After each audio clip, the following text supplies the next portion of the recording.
Spiderman brand new day இப்போ தேட்டர்ஸ்ல Tamil டப்பிங்ல release ஆகி ஓடிட்டு இருக்க ஹாலிவுட் சூப்பர் ஹீரோ மூவி. இந்த படம் MCUல 38வது படமா ரிலீஸ் ஆயிருக்கு. இந்த படத்தோட ஸ்டோரி ஸ்பைடர்மேன் நோவே ஹோம் அந்த படத்தோட கண்டினியூட்டி தான். அந்த படத்தோட எண்டில் பீட்டர் பார்க்கர்னா யாரு அப்படிங்கிறத இந்த உலகமே மறந்துருப்பாங்க. இதனால இந்த படத்தோட ஸ்டார்டிங்ல ஹீரோ தனிமையா வாழ்ந்துட்டு இருக்காரு. ஸ்பைடர்மேனா சிட்டியில நடக்கிற தப்புகளை தட்டி கேட்டுட்டு இருக்காரு. ஆனா அவருக்கு அவரோட பெஸ்ட் ஃப்ரெண்டுக்கும் எம்ஜேக்கும் தான் யாரு அப்படிங்கிறது ஞாபகம் வரணும் அப்படிங்கிற மாரி ஃபீல் பண்ணிக்கிட்டே இருப்பாரு. ஒரு கட்டத்துல ஹீரோ அவரோட உடல்ல சில மாற்றங்கள் உருவாக ஆரம்பிக்கிறத அவர் ஃபீல் பண்ண ஆரம்பிக்கிறாரு. இன்னொரு பக்கம் டேமேஜ் கண்ட்ரோல் அப்படிங்கிற அமைப்பால புதுசா ஒரு எதிரி சிட்டியில உருவாகுறாங்க. அவங்க சிட்டிக்கு சில பிரச்சனைகளை கொடுக்க ஆரம்பிக்கிறாங்க. அவங்கள தடுத்து நிறுத்துறதுக்காக ஹீரோ களத்துல இறங்குறாரு.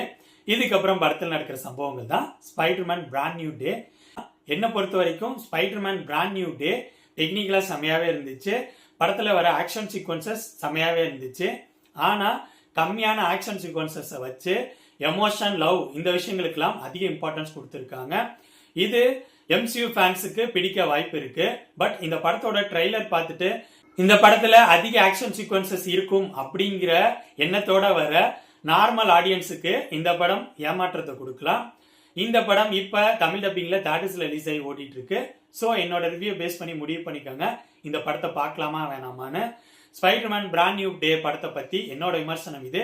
அடுத்த வீடியோல இன்னொரு படத்தோட ரிவ்யூவோட சந்திப்போம். பாய்.